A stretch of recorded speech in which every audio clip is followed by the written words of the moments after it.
All right, thank you very much. Toy there. Well, Terrell Brazelton, our good friend from Troup Pizza over in Cahaba Heights, is throwing the pizza dough around. Getting it ready to go. Ready to go. Loosening it up. So each time you throw it up, it stretches it out. A little bit more. Yep, little centripetal force kind of stretches it out. Try to keep the middle from getting too thin on the outside. It's all for show. You can make a pizza dough without doing that. But it looks good. Stuff. It looks fun. That's what people expect. All right, so this one is called. This is called the Bradshaw. And it's named after someone. It is. It is named after the owner of Mellow Mushroom in Auburn, who was a good friend and was the guy that got me into pizza when I was still in college.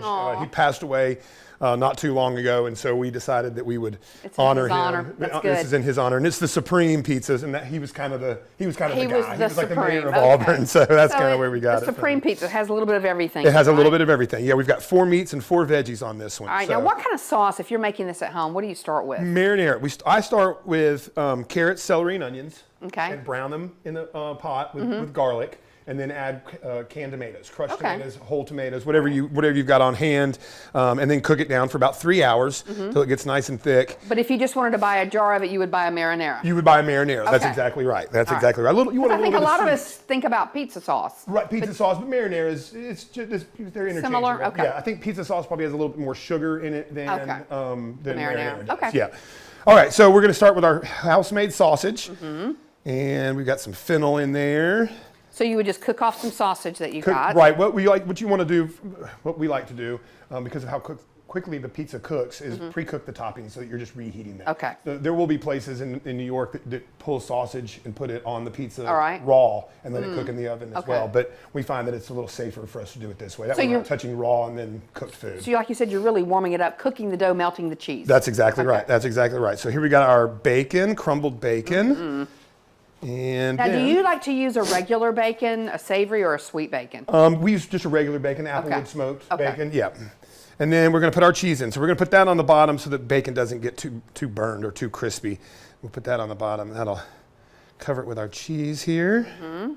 And then, so there we go. See, I remember the first time you came on cooking pizza for us, and I think for the longest time when we would make them at home, the cheese was the last thing that went on. But you showed us that you put it on the bottom. Right, and it's also for aesthetics. You know, there are pizza companies that put their cheese on the top and everything else underneath it, and that's fine. But what we've decided is that people like to see their toppings. When they get the pizza, they like to know that, hey, I ordered all that stuff on it. That's Canadian bacon. Canadian bacon, Newski's Canadian bacon. That is a little bit sweet bacon. And then we've got our pepperoni, which comes from Oceanside, California.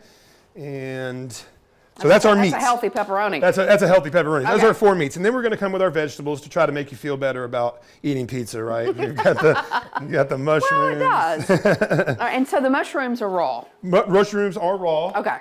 It's thinly sliced. And our bell peppers, we call this a bell pepper trio because we've got red, green, and yellow bell peppers. And that really adds a nice aesthetically pleasing color to it. Makes it pretty. Right, you eat with your eyes, right? You eat with your eyes before you eat with your mouth. And then we've got red onions. Okay. And these are also raw, and these are shaved red onions, so nice and thin, just to kind of give a little crunch. So red onions are better for pizza than a white onion? I think so. We use both. We caramelize white onions, cook them down real slow so they're nice and sweet. That gives it a whole new flavor profile. Okay, but if you got raw onion, then...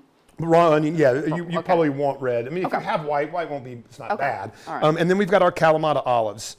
And these are just a little bit nicer than black olive. I grew up in California, and we had Spanish olive trees in our front yard. And so cool. I can't stand them now because I was forced Too much? There was just too much. I was forced to eat them as a kid, and I refused to have them in my restaurant. So we use Kalamata olives. So it's in an oven, I guess, high as you can get it at home? Let's go. About 450. 450? Is what you probably want to go with. Okay. And you want to turn it halfway through. And ideally, you wouldn't cook it on this pizza pan. You'd have a pizza stone that you would work with. You pull out, put it on there. That way, the stone is hot, so the bottom has a chance to get really crispy. Okay. Otherwise, you've got to take it off the pan and just stick it on the racks. Like if you cook one of those pizzas from the freezer, they always tell you to put it on the middle rack. That's so that bottom gets really crispy. Okay. If you put it on a pan, it'll tend to get a little soggy. From you were thinking what I was wanting to ask.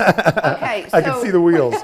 All right, so you saw how I put it together, relatively easy, but we'll have the recipe for you. We're gonna put this one in the oven, and when we come back, we'll finish up and we'll show you the finished product. All right, and we'll have some to enjoy. All right, Terrell from Troup's Pizza over in Cahaba Heights. Back in a moment.